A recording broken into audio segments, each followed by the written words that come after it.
The yearly Spotify Wrapped just came out, and everyone's been posting what they've been listening to, what their favourite song of the year has been, but I just want to put it out there and let you know that my favourite song is... Actually, I'll just sing it for you.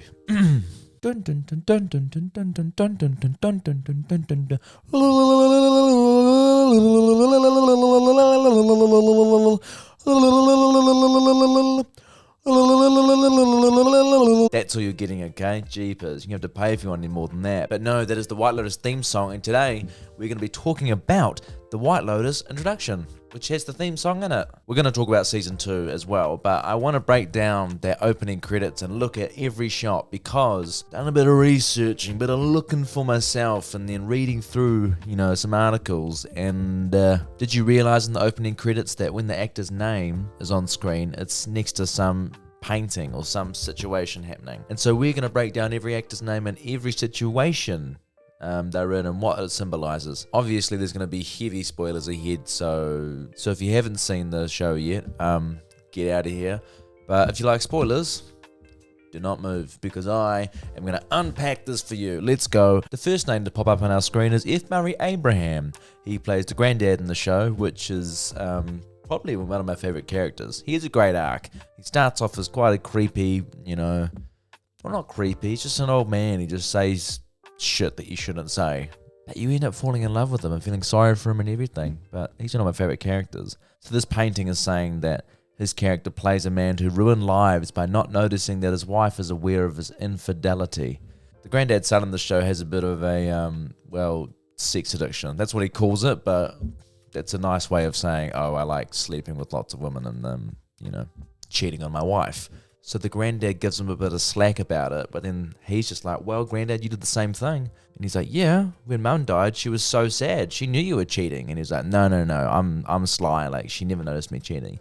He's like, no, you always cheated. I always found her there crying. She was heartbroken. She died heartbroken by you. So it's bad, but it's also just so sad. Like, the granddad honestly in his head is like, yeah, she loved me. No matter what, we were the happiest couple ever. Like, she just loved me. I made mistakes, but that's okay. We were still in love. And the son's just like, no, Dad, like, she wasn't, not how you see it. So that picture is literally him bowing, showing off to another woman, flirting with another woman while his wife is watching. He's just so unaware of it.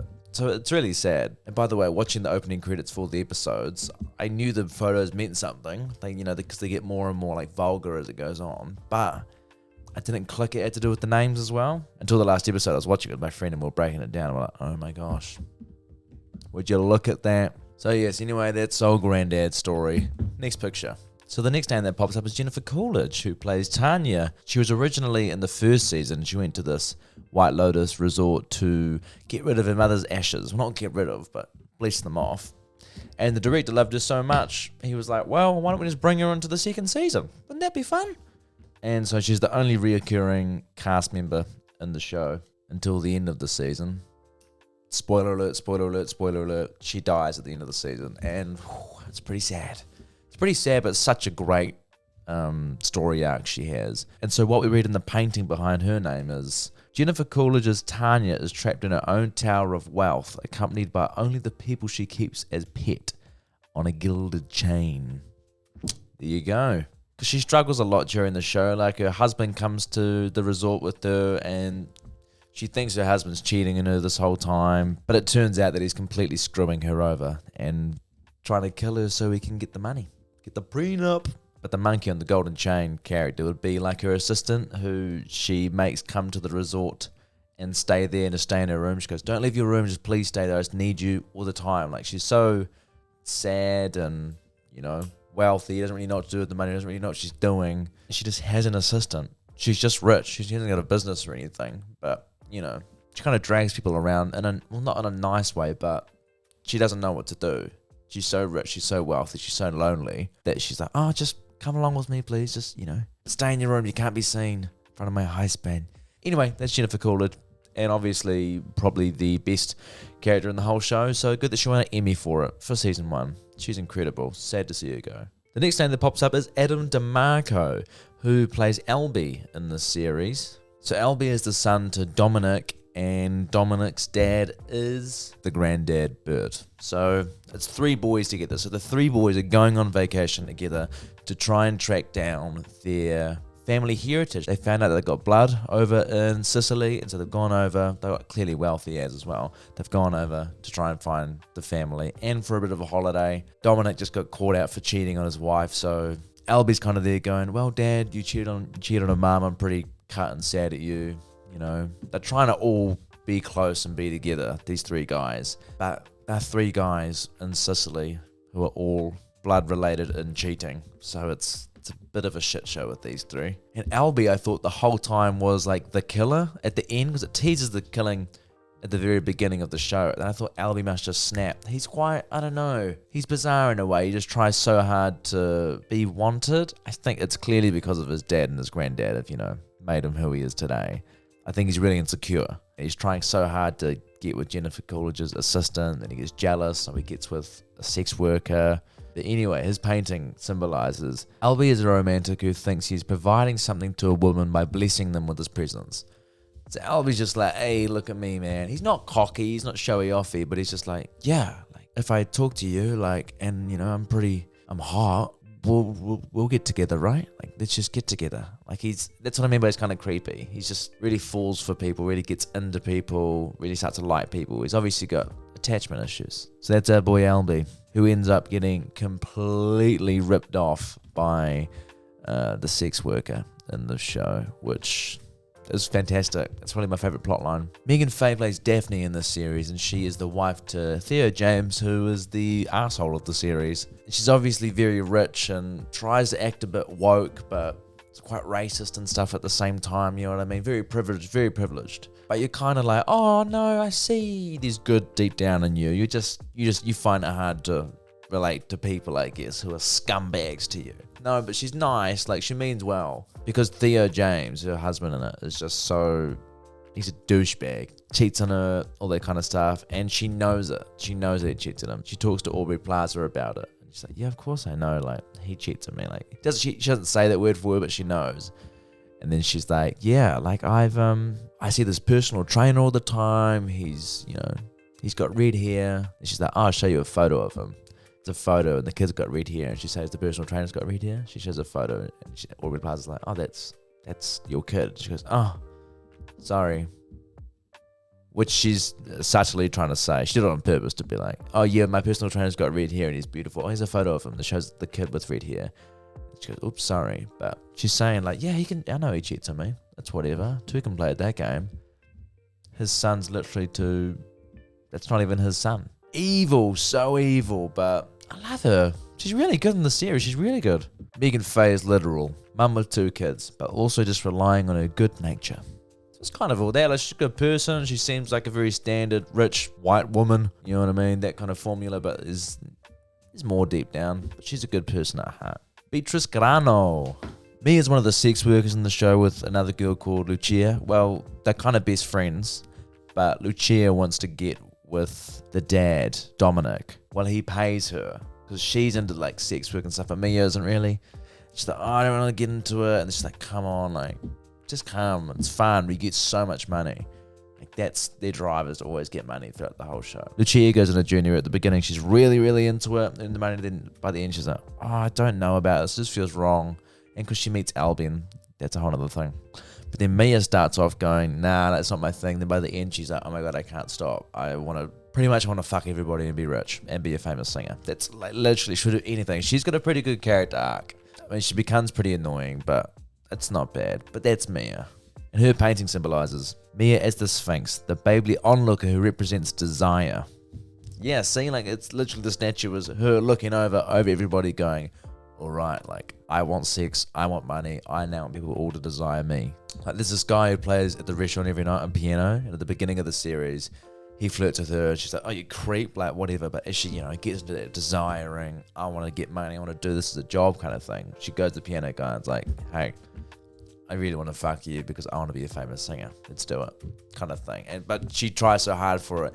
And then for the hotel manager as well, she tries to get into her. So that's Mia. John Grease. Ooh, this bastard. Greg is Tanya's husband. They meet in the first season at the other White Lotus resort, and now they're both here for another holiday.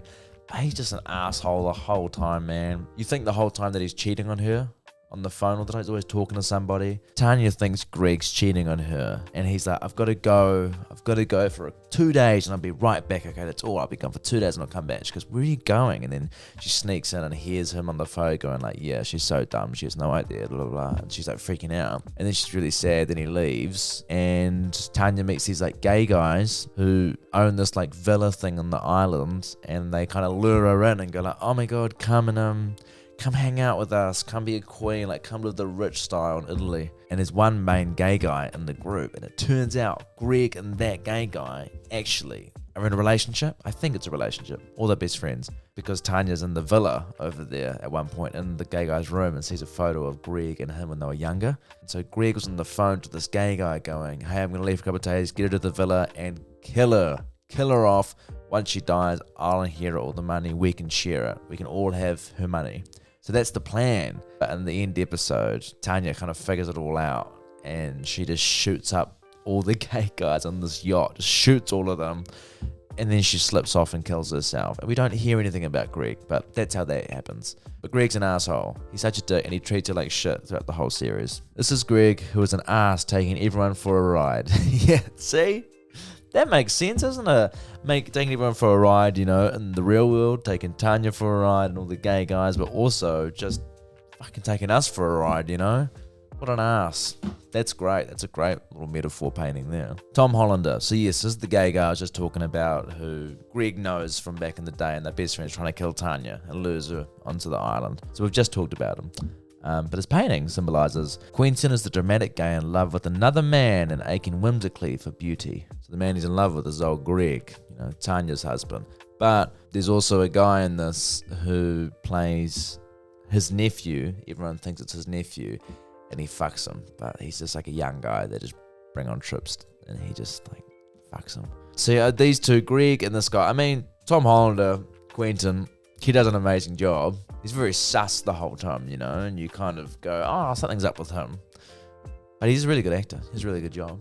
Just not a lot to say about him. He's not my favourite character at all. Sabrina Impacatore is Valentina, the hotel manager. She's amazing. She's feisty. She's spicy. She's straight to the point. She's a great hotel manager. She's not as good, I think, as the last hotel manager, that gay Australian guy, just because he was out the gate. She's not as out the gate. She's just really like brutal and honest, but then a few episodes in, she just ends up being obsessed with this girl. So you find out she's gay. She's obsessed with this other girl working at reception. And the girl works at reception with this guy, and she's like, oh my god, they're flirting. So he kicks the guy out. And then the girl later on goes, hey, by the way, can we get him back? And she goes, why? Like, because she's jealous because they kept flirting.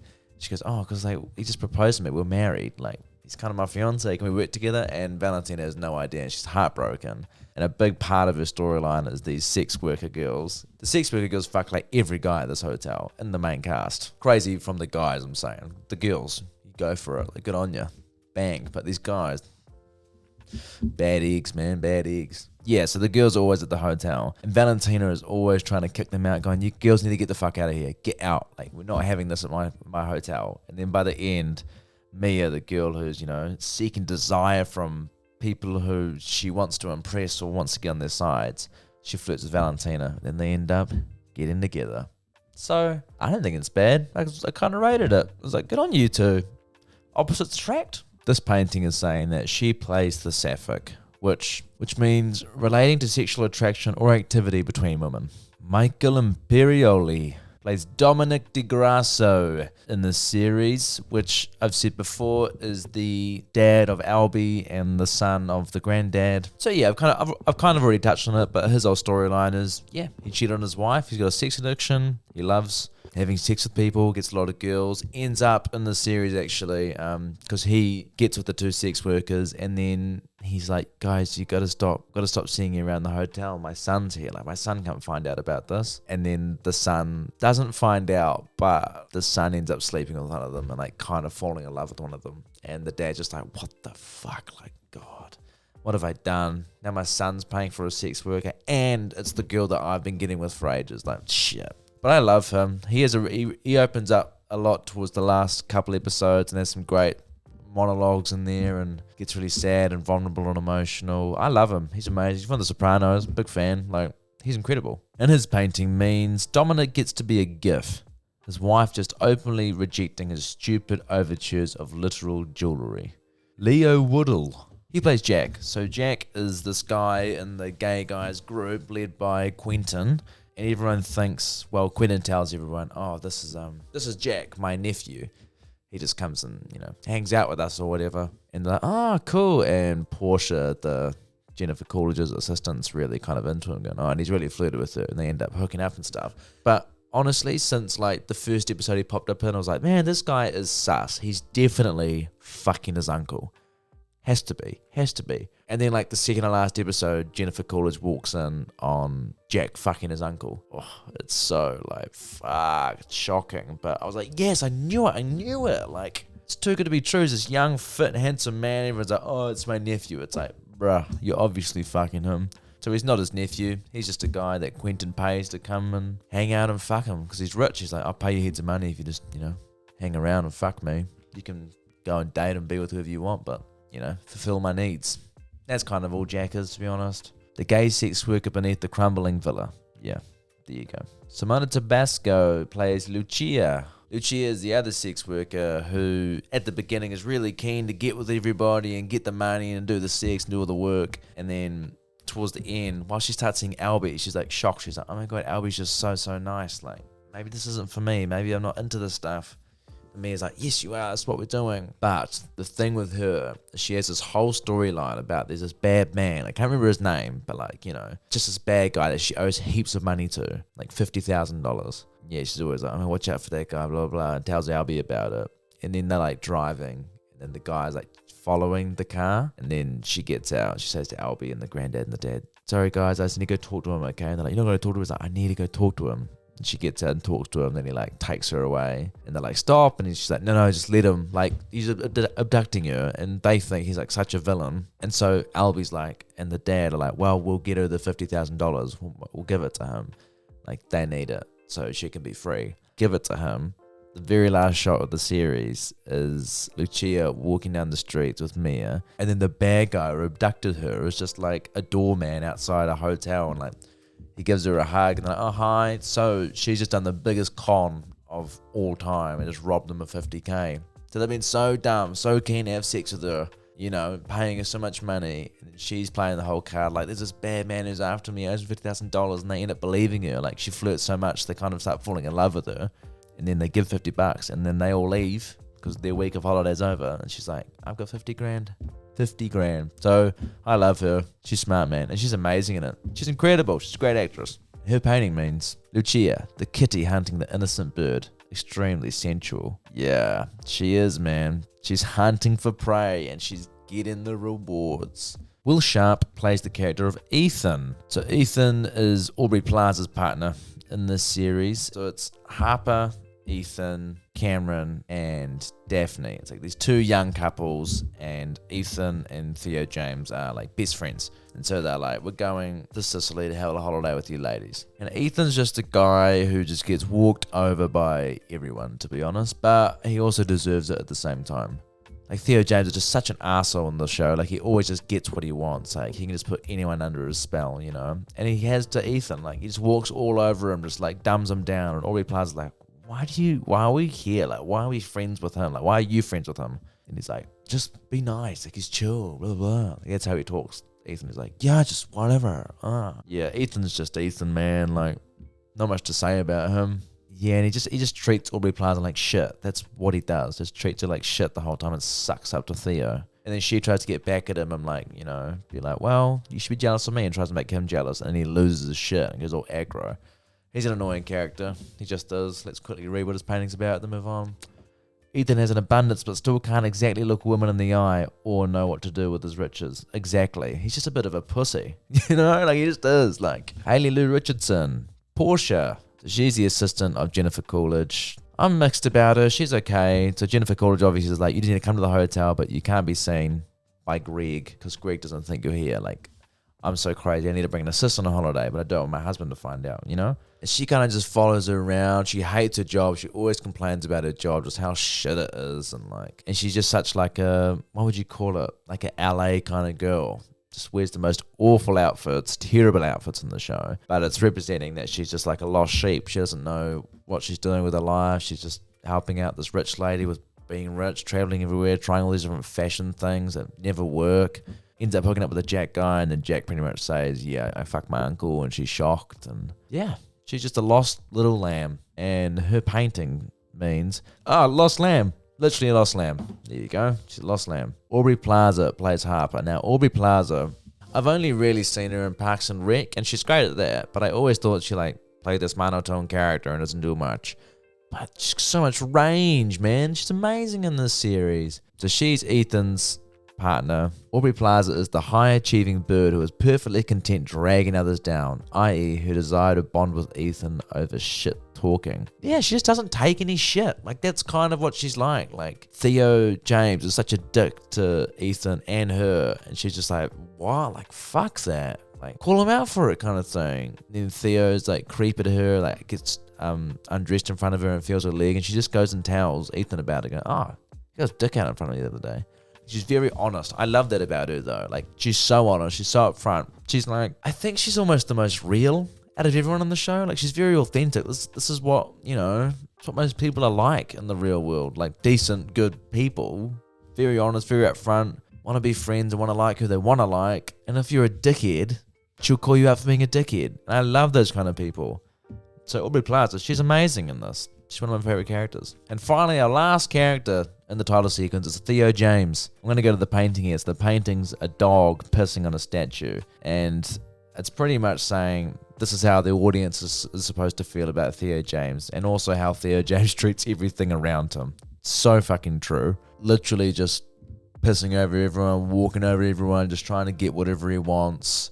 Thinks he just got everything snap of his fingers, he can just get everything. He can be a seedy guy and a bit dirty, but no one will really find out. He's the boss, That's kind of how he acts the whole time. I even saw a theory today about how he always kisses Ethan on the cheek, and apparently it's to show a bit of power over him, to be I could be gay. Watch out, man. That kind of stuff. Crazy, right? So he's just a douchebag in this whole story. But he's pretty amazing. He's a great actor. He's an idiot, but he's an amazing actor. And that is the whole cast of The White Lotus getting represented in paintings in the opening credits. Such an amazing show. Mike White is so intelligent and smart and creative. I want to deep dive more into him, to be honest, because just everything in the show, it's such a stressful show to watch in a good way. So much suspense, but everything kind of pays off.